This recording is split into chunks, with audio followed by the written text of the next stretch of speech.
Hindi halata kay Doña Amparo Villaseñor ang bigat na bitbit niya. Hindi dahil magaan iyon, kundi dahil sanay na siyang magtago ng sakit sa likod ng maayos na tindig. Sa edad na 68, ang suot niya ay simpleng blouse na maputla ang kulay, paldang hindi na uso at perlas na hindi na makintab.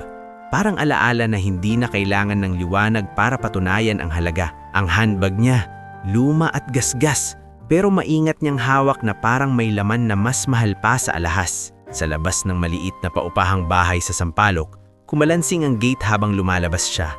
Huminga siya ng malalim at sa bawat paghinga, parang may kumakapit na alaala sa dibdib niya.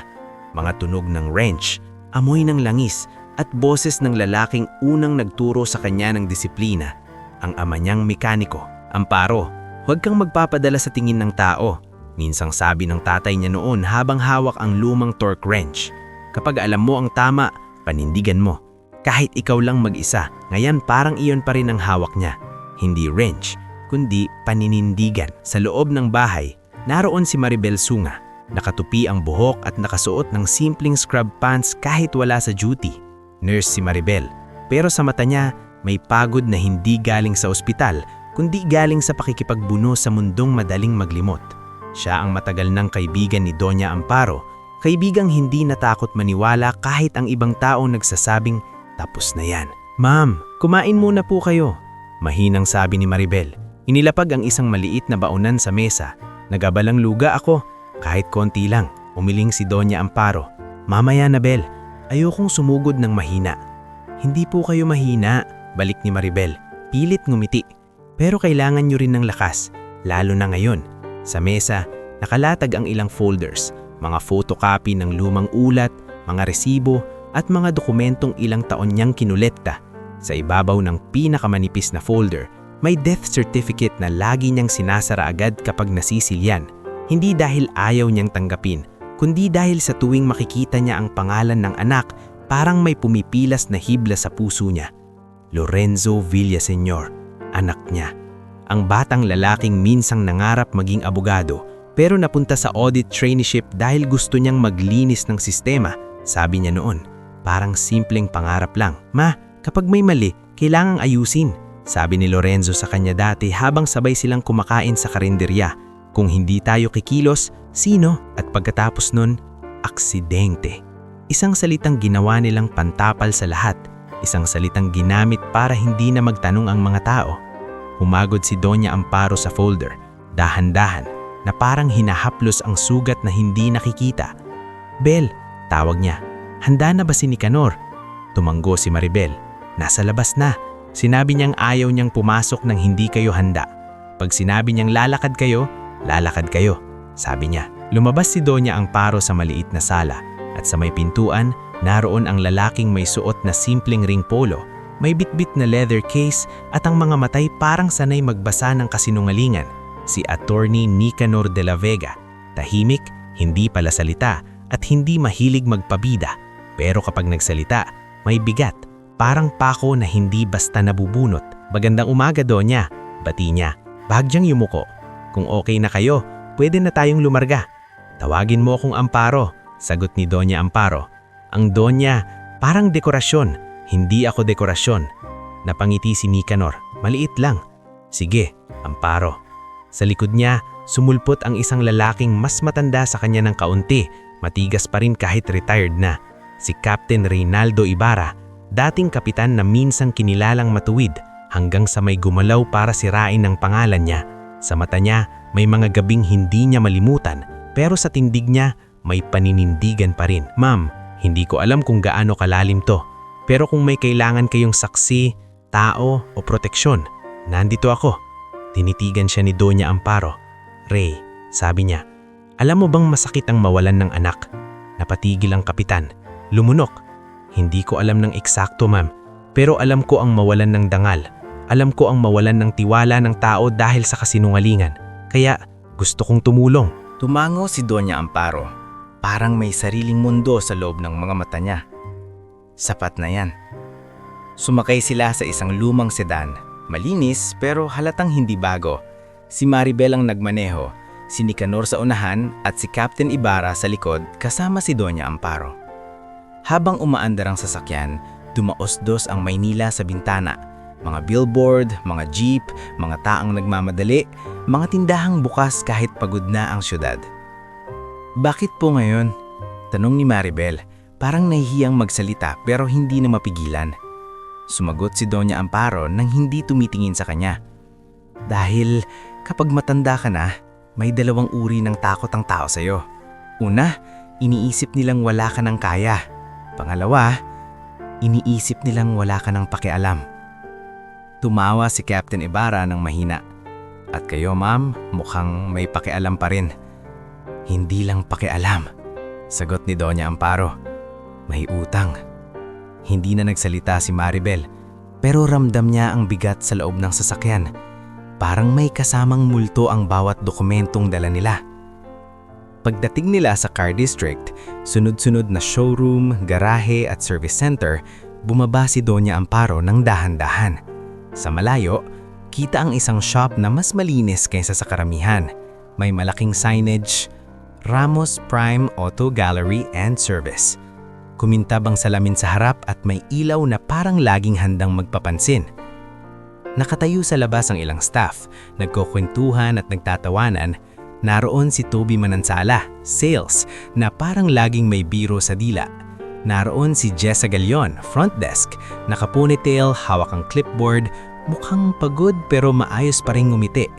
Naroon si Kiko Araneta, detailer, nakaluhod sa isang hood, pinupunasan ng pintura na parang may sariling buhay ang kotse. Sa gilid, nakasandal sa tool chest ang batang mekaniko, si Migs Lioren. Tahimik, nagmamasid, parang mas maraming naririnig kaysa sinasabi. At sa loob, dumaan ang isang lalaking naka-long sleeves na masyadong planchado para sa shop. Geric Ramos, ang manager, ang apelidong ilang taon nang kinakatok ang loob ni Doña Amparo kahit anong pilit niyang takasan. Hindi pa siya lumalapit. Sa halip, naglakad muna siya sa kabilang side ng kalsada. Tumigil sa may maliit na tindahan ng bottled water. Bumili siya ng isa, hindi dahil uhaw siya, kundi gusto niyang huminga muna ng normal bago sumabak. "Tita," tawag ng tindera, isang babaeng nasa 30 na may nameplate na Lani. "Kayo po ba yung naghahanap ng tao sa Ramos? Madalas pong may mga ganyan dito eh." Sandaling napatingin si Doña Amparo. "Bakit mo nasabi?" Kibit balikat si Lani. "Marami pong umiiyak dito. May mga nagpapagawa, may mga naniningil, may mga nagrereklamo. Pero ewan ko po, kayo parang iba. Parang may dala kayong bagyo kahit mainit." Hindi sumagot si Doña Amparo. Ngumiti lang siya ng kaunti, hindi masaya, kundi isang ngiting marunong magtago ng sakit. Bumalik siya sa kotse at doon niya muling binuksan ang handbag. Sa loob, may lumang envelope. Maingat niyang inilabas. Death certificate, lumang litrato ni Lorenzo sa harap ng isang garahe na may nakasulat, "Likod. Ma, proud ako sa'yo." At isang papel na paulit-ulit niyang tinitignan sa mga gabing hindi siya makatulog. Isang pangalan, malinaw, parang tatak. Geric Ramos. "Tara na," sabi ni Nicanor, nakatitig sa kanya. "Huwag kayong mauna sa emosyon. Sundan natin ang plano." Tumanggo si Doña Amparo. Sinara ang envelope, ibinalik sa bag, at tumayo. Sa unang hakbang niya papunta sa shop, hindi siya nagmukhang matanda. Nagmukha siyang ina.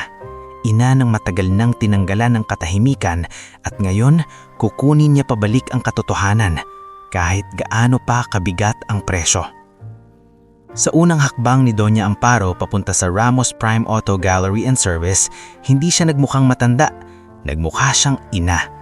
Ina na matagal nang tinanggalan ng katahimikan at ngayon kukunin niya pabalik ang katotohanan kahit gaano pa kabigat ang presyo.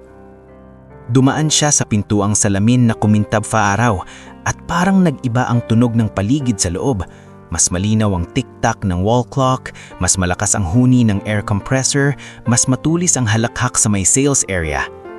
Sa harap, sinalubong siya ni Jessa Galion. Maayos ang ngiti pero kapansin-pansin ng pagod sa ilalim ng mata, parang sanay magpigil ng reaksyon.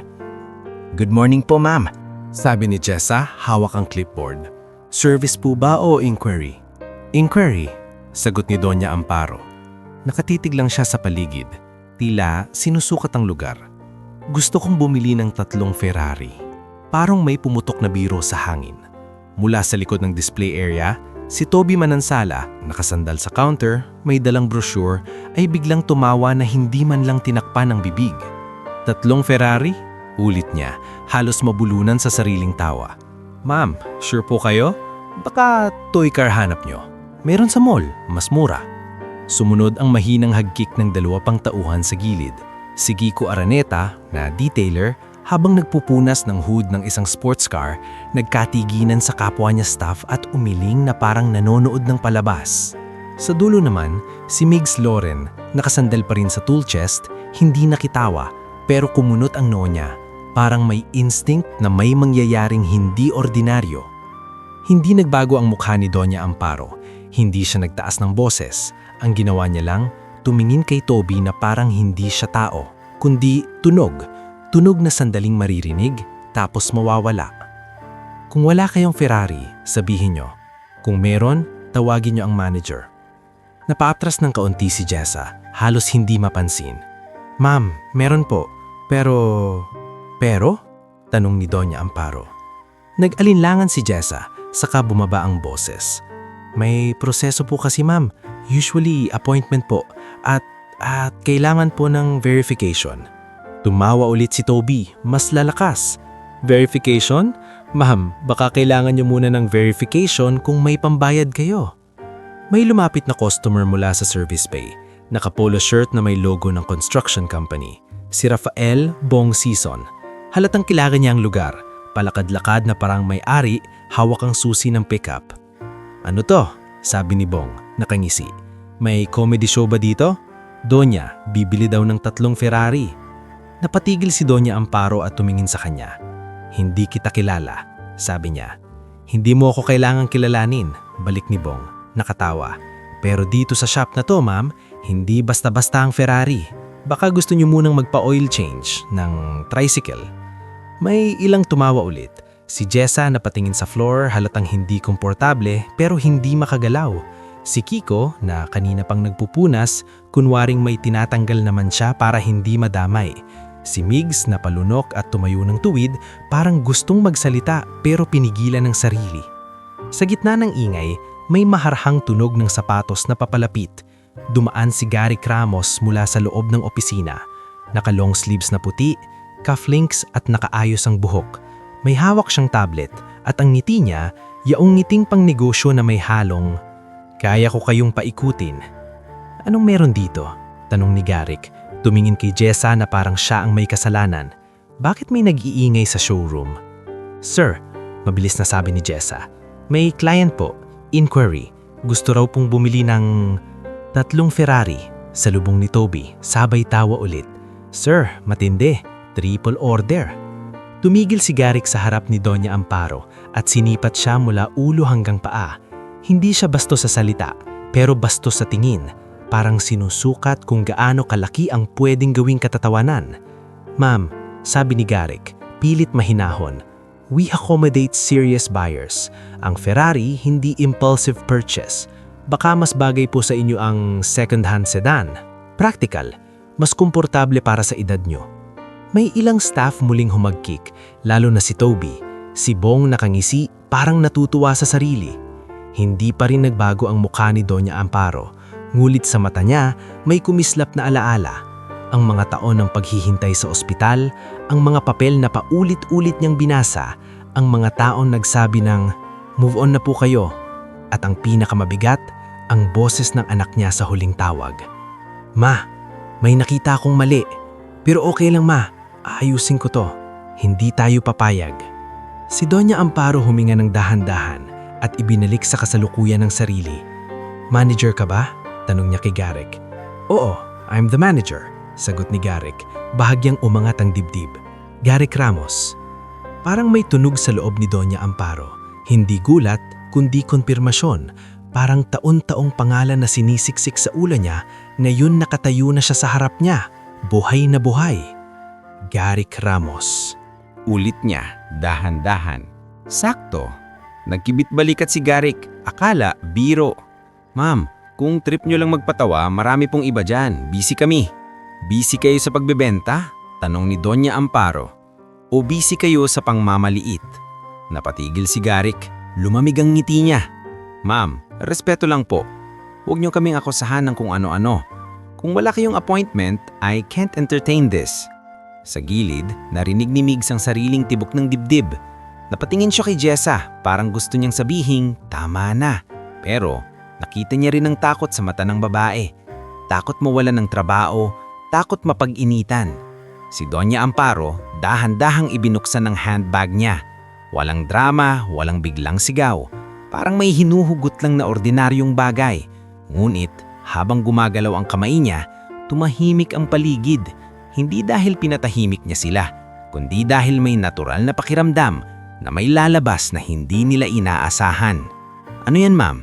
Tanong ni Toby, nagpapanggap na hindi natitinag pero ang tawa niya ngayon, kalahati na lang. Hindi sumagot si Doña Amparo. Inilabas niya ang wallet, hindi makintab, hindi designer. Binuksan niya ito at inilabas ang isang ID na may seal at sobrang linaw ng print, parang hindi pwedeng peke. Inilatag niya ito sa counter sa harap ni Garrick. Pakibasa, sabi niya, malamig ang tono. Lumapit si Garrick at sa unang segundo, hindi pa nagbago ang mukha niya. Pero nang mabasa niya ang nakalagay, parang may humigpit sa panga niya. Nang makita niya ang seal, parang may humigop ng dugo sa mukha niya. Office of the Special Inspectorate, Government Procurement and Anti-Fraud Task Unit. Napatigil si Toby. Ang bibig niya nakabukas ng konti pero walang lumalabas na tunog. Si Bong Sison na kanina, ang tapang, biglang nagkunwaring may tinatanggap na tawag sa phone. Umatras ng dahan-dahan. Si Jessa napatingin kay Doña Amparo at biglang namutla rin. Parang ngayon lang na-realize na hindi ito simpleng matandang naligaw. Si Kiko biglang tumayo at nagkunwaring may lilinisin sa kabilang kotse, sabay iwas. Si Migs hindi nagulat, parang may sinabi sa kanya ang instinct niya kanina pa. Pero kahit siya, napatayo ng mas tuwid dahil alam niyang kapag pumasok ang ganitong klasing tao sa shop, may susunod na alon. Ma'am, garal-gal ang boses ni Garrick ngayon, nawala ang humor. This is highly unusual. Ano pong may tutulong namin? Dahan-dahang kinuha ni Doña Amparo ang ID pabalik, binalik sa wallet at sinara ang handbag. Hindi ako pumunta dito para pumili lang, sabi niya. Pero gusto kong makita kung paano kayo umaasta kapag akala nyo wala kayong kaharap na may kapangyarihan. Nagpalit ng tingin ng mga staff. Si Toby, nanginginig ang ngiti niya. Halatang gusto magbiro pero hindi niya nagagawa.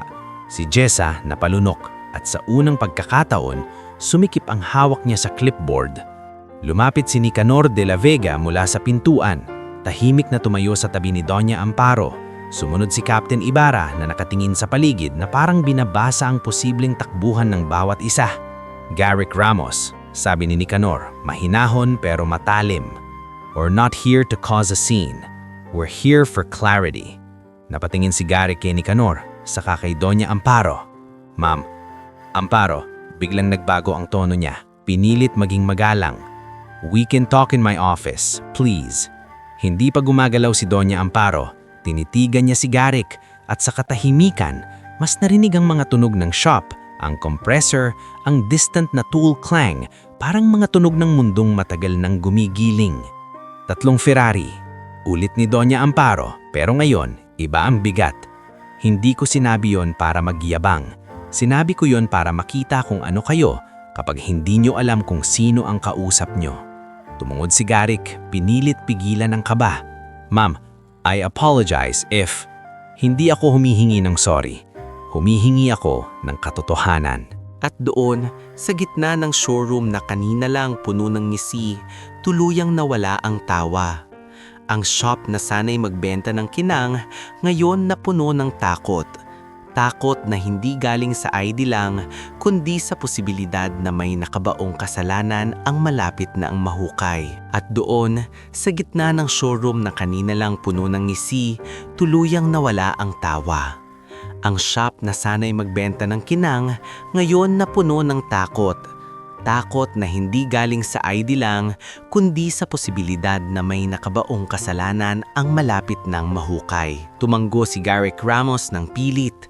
parang may pinipigil na pagsabog sa dibdib, at itinuro ang direksyon ng opisina niya sa likod. "Ma'am Amparo, please," sabi niya, pilit maamo. "We can talk privately." Hindi nagmadali si Doña Amparo. Sa bawat hakbang niya papunta sa hallway, ramdam niya ang mga matang nakadikit sa kanya. Si Toby na kanina'y malakas tumawa, ngayon nakapako ang tingin sa sahig. Si Bong Sison na pilit nagpapanggap na may kausap sa phone pero ang kamay nanginginig. Si Jessa na mahigpit ang hawak sa clipboard, parang iyon na lang ang hawak niyang seguridad. Si Kiko na biglang nagkunwaring may lilinisin sa kabilang bay, at si Migs, tahimik pero ang mga matay may tagal ng gustong sabihin. Sumunod si Attorney Nicanor de la Vega sa tabi ni Doña Amparo at si Captain Reynaldo Ibarra sa likod, handang sumalo kung may biglang gagawin si Garrick. Sa pagpasok nila sa opisina, sumara ang pinto at umimpis ang ingay ng showroom, pero parang lumas-lumakas ang tibok ng puso ng lahat sa loob. Ang opisina ni Garrick ay malinis, masyadong malinis para sa isang car shop. May leather chair, frame certificate sa dingding, at isang maliit na minibar sa sulok. Amoy cologne at air freshener, hindi amoy makina. Umupo si Garrick sa likod ng mesa pero hindi siya komportable. Para siyang taong nasanay nasa taas pero ngayon may biglang tumayo sa harap niyang hindi niya kayang tapakan. "Ma'am," sabi niya, "I want to apologize for my staff. Hindi nila alam kung sino kayo. Misunderstanding lang talaga." "Hindi misunderstanding ang pangmamaliit," sagot ni Doña Amparo. Umupo siya sa harap, hindi man lang inalis ang handbag sa kanlungan, parang proteksyon. "At hindi ako pumunta dito para i-correct ang manners ng staff mo." Nilingon ni Nicanor si Garrick, tuwid ang postura. "We're here to ask questions," sabi niya. "Straight answers." Nagpalit si Garrick ng tingin sa dalawa. "Okay. Ano po ang kailangan niyong malaman?" Huminga si Doña Amparo ng malalim. "Garrick Ramos," banggit niya. Dahan-dahan parang inilalatag ang bigat sa mesa. "Alam mo ba kung sino si Lorenzo Villaseñor?" Napakunot ang noo ni Garrick, kunwari nag-iisip. "Lorenzo Villaseñor? I'm not sure, ma'am. Common name po." "Hindi common ang nangyari sa anak ko." Napatigil siya sandali pero hindi siya nag-break. Auditor trainee siya, may hawak siyang report. Pagkatapos nun, na-aksidente. At sa lumang record na nakuha ko, lumalabas ang pangalan mo sa chain. Napalunok si Garrick. "Ma'am, with all due respect, napakaraming transactions sa automotive. Baka naman coincidence?" "Coincidence?" Ulit ni Captain Ibarra na pailing. Madaming gumagamit ng salitang yan kapag may tinatago. Tumayo si Garrick, lumapit sa bintana, kunwari nag-aayos ng blinds. "Ma'am, hindi ko alam ang sinasabi mo. Car shop kami. We sell, we service, we comply." "Compliance?" Biglang pumasok ang boses ni Nicanor, malamig. "Then show us your compliance records, lalo na sa mga unit na special deliveries nung mga taong..." Tumingin siya sa notes. 7 taon na ang nakalipas. Napalingon si Garrick. 7 taon? "Sir, mahirap yan. Matagal na. At hindi basta-basta naglalabas ng records ang kumpanya." Kanya-kanyang depensa. Pero sasabihin ko sa iyo ang totoo. Hindi ako nandito para makiusap. Nandito ako para bigyan ka ng pagkakataon. "Pagkakataon?" tanong si Garrick. Pilit tumitigas ang boses. "Ma'am, respeto. Pero nandito ako para bigyan ka ng pagkakataong maging tao bago maging kriminal." Nagkapalitan sila ng katahimikan. Sa labas ng opisina, parang nagbabago ang hangin. May kumatok ng mahina sa pinto. Si Jessa. "Sir, may delivery po sa labas." Sabi niya, halos hindi makatingin. "At may 2 lalaki pong naghahanap sa inyo." "Sino?" "Hindi po nila sinabi," sagot ni Jessa, halatang kinakabahan. Sumingit si Captain Ibarra. "Garrick, may tao ka bang inaasahang dadating? O may tao bang nagbabantay sa'yo?" Walang sagot si Garrick. Kinuha niya ang phone niya, pero bago pa siya makatawag, tumunog ang kabilang linya. Tinignan niya ang screen, at sa isang iglap, parang mas namutla pa siya. Doña Amparo napansin niyon. Sino yan? Tanong niya. Wala. Mabilis na sagot ni Garrick. Sabay decline ng tawag. Business. Pero hindi nakalasot sa mata ni Nicanor. You're sweating. Sabi niya. Simple lang. That's not business. That's fear. Bumalik sa mesa si Garrick at parang gusto niyang tapusin ang usapan. Ma'am Amparo, if you have allegations, file it properly. I can't entertain this without formal notice. Formal notice? Doña Amparo bahagyang ngumiti, pero hindi masaya. Kaya nga ako nandito, para malaman mo muna na papunta na tayo doon. Tumayo siya, at sa unang pagkakataon, ramdam ni Garrick ang aura niya. Hindi yaman, hindi posisyon, kundi determinasyon ng isang inang walang balak tumigil. Pagbukas nila ng pinto palabas ng opisina, bumungad ang showroom na tahimik na parang simbahan. Si Toby nakapako sa counter, hindi na makasalita. Si Bong Season, wala na. Lumabas na pala. Iniwan ang sasakyan, iniwan ang yabang.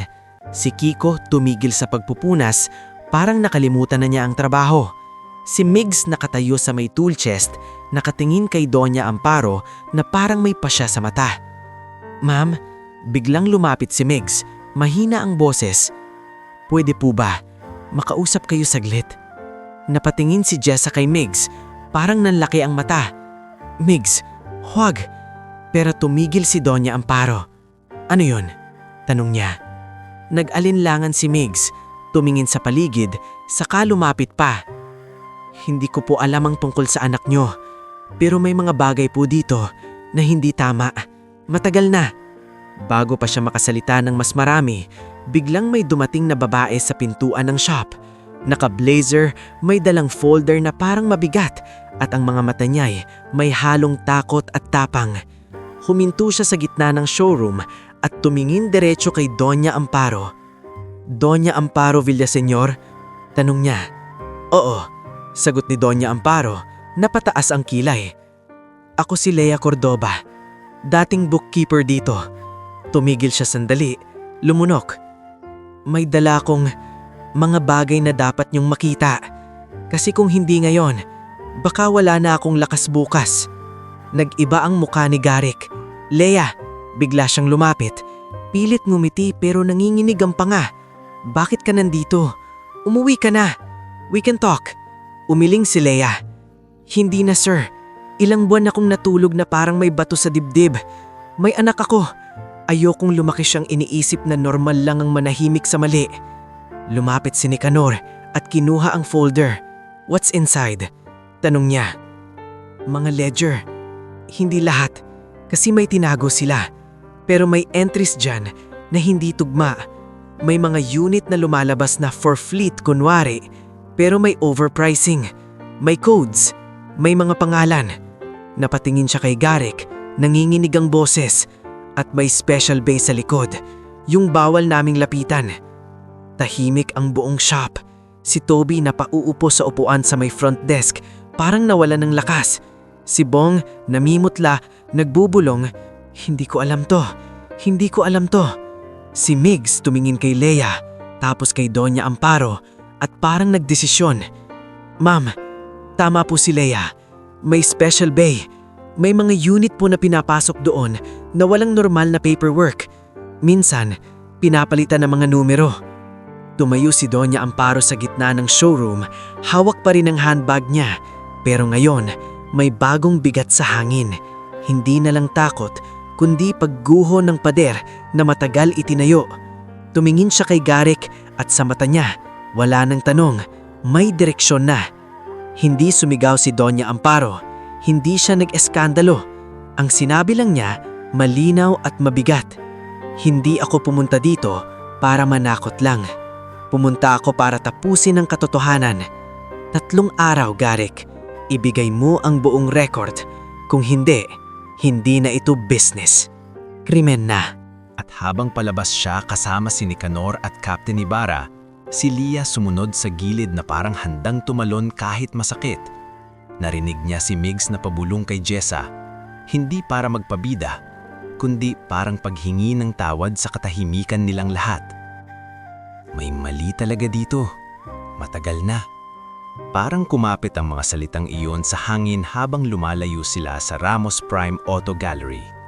Sa likod nila, naiwan ang showroom na dati puno ng yabang at kinang, ngayon nanginginig sa katahimikan.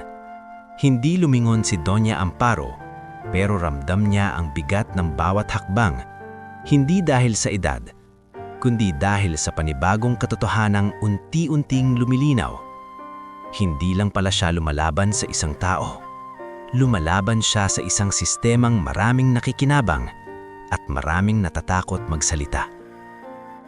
Sumakay sila sa lumang sedan. Sa likod, katabi ni Doña Amparo si Lia Cordoba. Hawak pa rin ang folder na parang hawak niya ang buong kinabukasan ng anak niya. Ang kamay ni Lia naninginig, pero ang mata niya matatag. Iyong uri ng tapang na galing sa guilt na ayaw nang tumagal. Salamat, mahinang sabi ni Doña Amparo nang hindi tumitingin, pero halatang para kay Lia. Napasinghot si Lia, pilit pinipigilan ang inuha. Hindi ko po alam kung deserve ko yan, ma'am. Ilang buwan akong nanahimik. Ilang taon akong nagkunwari. Ang mahalaga, sagot ni Captain Ibarra sa unahan, hindi ka na nananahimik ngayon. Si Maribel na nagmamaneho walang imik, pero sa salamin, kita ang panganyang mahigpit, parang pinipigil ang sariling emosyon. Siya ang nakakita kung paano unti-unting nalanta si Doña Amparo sa bawat taon na lumipas, kung paano niya tinanggap ang mga condolences na parang lason, at kung paano siya bumangon araw-araw kahit walang kasiguraduhan na may makukuha siyang sagot. Pagdating nila sa bahay sa Sampaloc, hindi sila dumiretso sa sala. Dinala ni Doña Amparo si Lia sa maliit na kwarto sa likod, isang silid na hindi pang display, kundi pang digma. Sa mga shelves, nakahanay ang mga folders, labeled ng mga petsa, pangalan at lugar. Sa dingding, may corkboard na may mga litrato, arrows at sticky notes. Hindi ito conspiracy wall.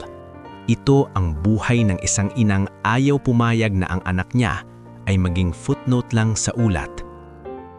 Napatigil si Lia sa pintuan. Grabe, bulong niya. Kayo pala gumawa nito lahat? Umupo si Doña Amparo sa maliit na mesa at binuksan ng desk lamp. Walang gagawa para sa akin, sagot niya. Kapag namatay ang anak mo, hindi gumagalaw ang mundo para hanapin ang katotohanan. Ikaw lang talaga. Si Attorney Nicanor naglatag ng legal pad at ballpen. Lia, sabi niya, formal pero hindi nakakatakot. We need you to walk us through the folder. Ano ang hawak mo? Ano ang kaya mong patunayan? At ano ang hindi? Tumanggo si Lia, huminga ng malalim. Inilapag niya ang folder at isa-isang inilabas ang mga papel. May ledger entries dito, sabi niya. Ang label sa system, fleet procurement, pero ang presyo, sobra sa market value. Tapos may codes, hindi ko alam dati kung ano, pero may pattern. Anong pattern? Sabi ni Nicanor. May 3 code na paulit-ulit, sabi ni Lia, pinakita ang ilang sheet. RPA FLT, tapos may extension na letters. Kapag ganon, ibig sabihin may unit na lumalabas na hindi dumadaan sa normal na sales process. May special buyer. Napasinghot si Captain Ibarra. Government procurement? Hindi ko po sure kung government mismo, sagot ni Lia.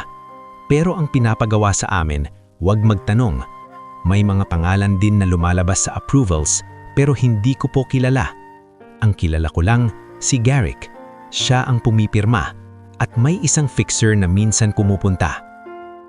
Vince Alcaraz, biglang sabi ni Maribel, napalingon. Yan ba? Nanlaki ang mata ni Lia. Opo, Vince. Siya yung laging nakangiti, laging may daladalang kape para sa staff, pero ramdam mong may kapalit lahat. Si Doña Amparo bahagyang pumikit. Isa na namang pangalan ang tumama sa listahan, parang pako sa kahoy. Teka, sabi ni Nicanor, mabilis magsulat. Leah, you mentioned a special bay sa likod. Sino ang may access? Ano ang ginagawa? Napatingin si Leia kay Doña Amparo, halatang natatakot magsalita. Ma'am, hindi po ako mekaniko. Bookkeeper lang. Pero naririnig to. May mga unit na dinadala sa likod, tapos hindi normal ang tagal. Minsan may technician na tinatawag nila, hindi from our regular team. May pangalan? Tanong ni Captain Ibarra. Rodel, sagot ni Leia. Rodel Bayani, dati siyang technician dito. Bigla siyang nawala. Sabi ni Garrick, umalis na raw. Pero may isang beses, narinig ko silang nag-uusap. Galit si Rodel. Sabi niya, ayoko nang may mabugbog dahil lang sa papel. Tumigil ang lahat. Si Doña Amparo napadilat. May mabugbog? Ulit niya, mababa ang boses. Tumanggo si Leia, luha na ang nasa mata. Hindi ko po alam kung totoo, pero natakot ako, kaya umalis ako. Pero bago ako umalis, may itinago akong copies. Hindi lahat kasi hindi ko kaya. Pero ito yung hawak ko. Sandaling tahimik. Sa katahimikan, narinig ang electric fan, ang distant na busina sa labas, at ang bigat ng mga salita ni Leia na parang uling sa hangin. Bel, tawag ni Doña Amparo kay Maribel. Pakikuha nga yung envelope. Alam na ni Maribel kung alin iyon. Lumapit siya sa drawer at kinuha ang lumang envelope na laging nasa ilalim. Inilapag niya sa mesa. Binuksan ni Doña Amparo at inilabas ang litrato ni Lorenzo sa harap ng garahe at ang death certificate. Leia, sabi ni Doña Amparo, mas mahinahon ngayon. Nakita mo ba siya? Nakarating ba siya dito? Tinitigan ni Leia ang litrato. Nagsimulang manginig ang labi niya. Ma'am, parang nakita ko po siya minsan. Parang huminto ang oras. Si Nicanor hindi gumalaw. Si Captain Ibarra napatuwid. Si Maribel napahawak sa bibig. Kailan? Halos babulong na tanong ni Doña Amparo. Isang beses, sabi ni Leia, hirap huminga. May dumating na lalaki. Hindi nakasuot ng uniform, pero may dala siyang folder, parang audit. Hindi siya nagtagal. Pinasok siya ni Garrick sa office. Narinig ko mataas ang boses. Tapos, kinabukasan, may bulong-bulungan na may aksidente daw sa labas. Hindi ko po alam na siya pala. Siya pala yung anak nyo. Hindi umiyak si Doña Amparo, pero pumintig ang ugat sa gilid ng sentido niya. At ang kamay niya sa envelope nanginginig. Hindi ito lungkot lang. Ito yung sakit na may halo ng galit at pagdududa. Dahil ngayon, may tao nang nagsabing posibleng dumaan ang anak niya sa lugar na ito. Okay, biglang sabi ni Nicanor, kontrolado ang tono. We have enough to move but we need more than hearsay. We need hard evidence. Tumanggo si Captain Ibarra. At kailangan din natin protektahan si Leia. Kapag nalaman ni Garrick na nagsalita siya, hindi lang trabaho ang mawawala. Napahawak si Leia sa braso niya. Ma'am, natatakot po ako. Tumingin si Doña Amparo sa kanya. Sa unang pagkakataon, hindi siya matigas. May lambot sa mata niya pero hindi mahina. Natakot din ako. 7 taon. Pero alam mo kung ano ang mas nakakatakot? Yung mamatay na wala kang ginawang tama kahit minsan. Tumulo ang luha ni Leia. Hindi ko po alam kung kakayanin ko. Kakayanin mo, singit ni Maribel. Lumapit at hinawakan ng balikat niya. Hindi ka mag-isa. Sa kabilang banda ng siyudad, halos kasabay nito, hindi mapakali si Garrick Ramos. Nasa opisina siya sa shop. Hawak ang phone, paulit-ulit naglalakad. Tinawagan niya si Vince Alcaraz. Vince, pabulong niyang sabi sa tawag. May problema. Yung matanda, may ID, Special Inspectorate, at may kasama siyang abogado. Sa kabilang linya, malamig ang boses ni Vince. Kaya mo yan. Calm down. Sino pa kasama? May retired captain. At lumabas si Leia. Nandito siya kanina. Tumigil sandali ang linya. Leia? Ulit ni Vince, mas mabigat ang tono. Find out where she is. Paano? Tanong ni Garrick, halos kumakapit sa hininga. Use your people at huwag kang gagawa ng tanga. Kung papatayin mo ang issue sa maling paraan, mas lalala. Nang ibaba ni Garrick ang tawag, pumasok si Jessa sa opisina, naninginig. Sir, may nag-message po sa group chat. Sinasabi nila, may inspector daw, may natatakot. Sinapit siya ni Garrick. Shut it down. Utos niya. Sabihin mo sa kanila, walang mangyayari. Misunderstanding lang. Walang aamin kahit ano. Sir, Mahinang sabi ni Jessa. Paano po kung may mali talaga? Biglang nanlaki ang mata ni Garrick. Anong sinabi mo? Napaatras si Jessa. Wala po, sorry po. Makinig ka, Jessa. Sabi ni Garrick, lumalapit, mababa ang boses pero mabigat. May trabaho ka dahil sa akin. May sweldo ka dahil sa akin. Huwag mong kalimutan yan. Nanginginig si Jessa habang lumalabas. Sa hallway, nakita niya si Toby na nakaupo, namumutla. Tol, pabulong ni Toby. Ano na to? Makukulong ba tayo?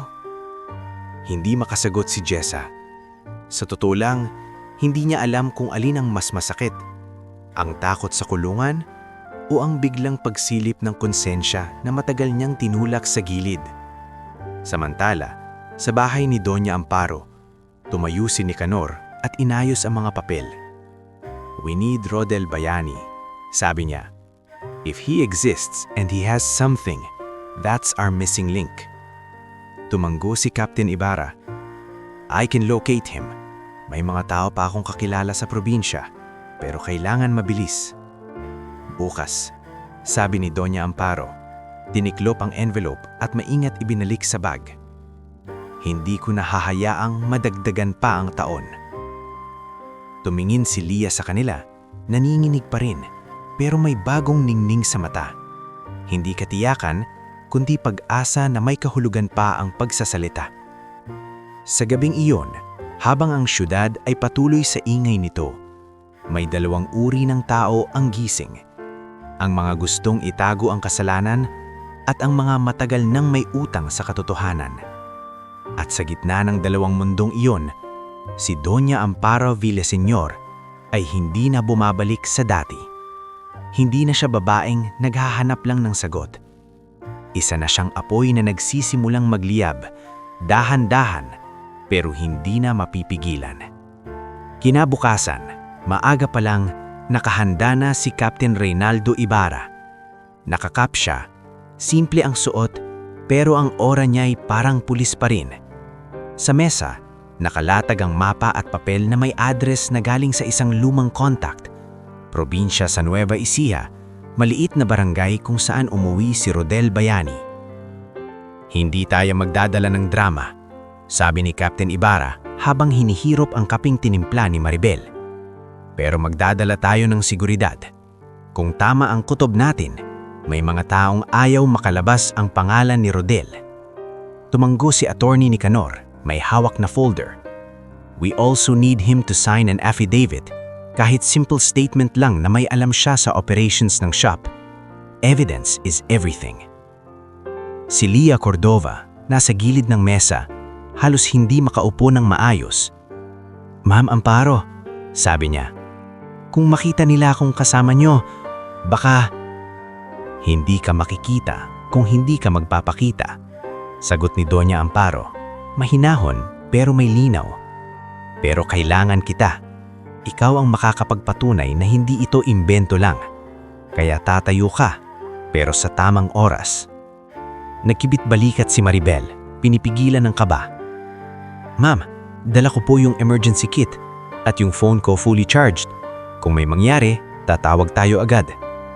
Ngumiti si Doña Amparo, maliit lang. Salamat, Bel.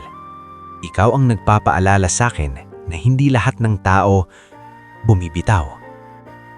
Biyahe nila papuntang Nueva Ecija hindi mahaba sa mapa, pero mahaba sa dibdib. Sa bintana, dumaan ang mga palayan, tindahan sa gilid ng highway, mga bata sa kalsada. Sa gitna ng katahimikan, biglang nagring ang phone ni Doña Amparo. Unknown number.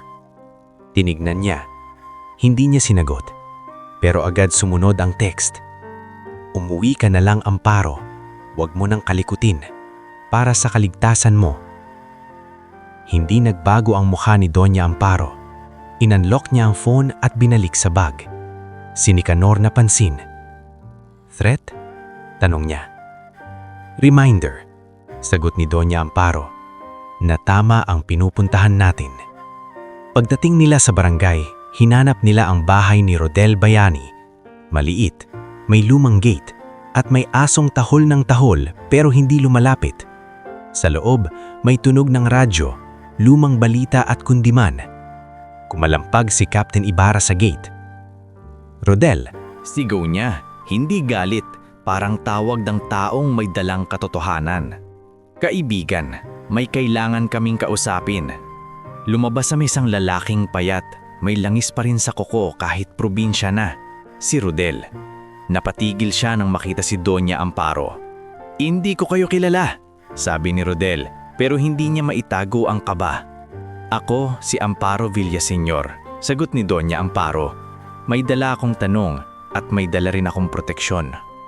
Napatingin si Rodel kay Captain Ibarra, parang kinikilala ang tindig. Pulis? Tanong niya. Retired, sagot ni Captain Ibarra, pero hindi retired ang konsensya ko. Pumasok sila sa maliit na sala. Mainit, may amoy kahoy at lumang makina. Sa mesa, may pitsil ng tubig at 2 baso. Umupo si Rodel, pero hindi niya maipirmi ang tuhod, parang laging handang tumakbo. Anong gusto niyong malaman? Tanong niya, diretso na. Si Nicanor ang unang nagsalita. Rodel Bayani, you worked at Ramos Prime. May special bay, may units na dumadaan doon, may chassis number issues. Totoo ba? Napasinghot si Rodel at tumingin sa dingding, parang hinahanap ang lakas sa pagitan ng mga bitak. Matagal na yon, sabi niya. Akala ko tapos na. Hinding-hindi iyon natapos, sagot ni Doña Amparo. Inilabas niya ang litrato ni Lorenzo, inilapag sa mesa. Nakilala mo ba siya? Napatingin si Rodel sa litrato. Sa unang tingin, umiling siya. Pero nang tumagal, pumitik ang mata niya at parang may pumasok na alaala. Parang may dumating nga, sabi niya, mababa ang boses. May audit guy, bata pa, nagtanong-tanong. Tapos, kinabukasan, nagulo ang shop. Si Garrick galit, si Vince nandun. At ako, pinilit nilang gawin yung ayokong gawin. Anong pinilit nilang gawin? Tanong ni Captain Ibarra. Lumapit ang upo. Humigpit ang panga ni Rodel. Pinapalitan namin ng mga serial. Hindi lagi, pero kapag may special na utos. May unit na galing sa isang supplier, tapos papalabasin na ibang unit para tugma sa papel, para hindi masilip. Overpricing, bulong ni Leia, nanginginig. Kaya hindi tugma ang ledger. Tumingin si Rodel kay Leia at doon lang niya napansin na kasama siya. Ikaw, sabi niya. Kaya pala. Pasensya, sagot ni Leia, luha na sa mata. Hindi ako nakapagsalita noon. Sandaling tumahimik si Rodel, saka tumanggo. Hindi lang yan, sabi niya. May mga resibo, may mga chat, pero hindi sa system. Nasa phone ni Vince at sa isang USB na tinago ko kasi alam kong darating ang araw na may magtatanong. Parang may kumalampag sa dibdib ni Doña Amparo. Nasa'yo pa ba? Tanong niya. Tumayo si Rodel, pumasok sa kwarto at lumabas na may maliit na plastic container. Binuksan niya. Nandoon ang USB. Itim, may gasgas, parang simpleng bagay lang pero mabigat ang laman. Ingat, sabi ni Rodel habang inaabot kay Nicanor. Kapag lumabas yan, hindi lang si Garrick ang tatamaan. Kaya nga tayo nagagamit sa tama. We'll duplicate, preserve, and submit properly. Biglang may bumusina sa labas. Isang itim na SUV ang huminto sa tapat.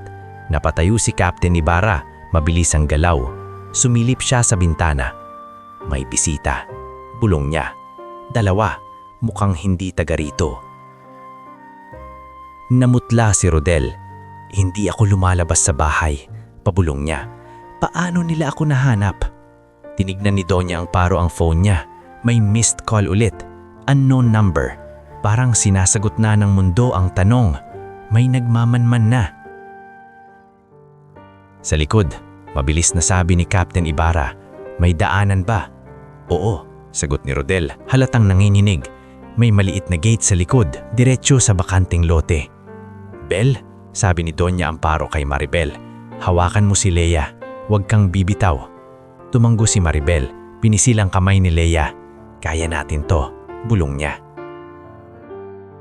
Si Nicanor itinago ang USB sa leather case. If they're here, they won't leave without trying, sabi niya.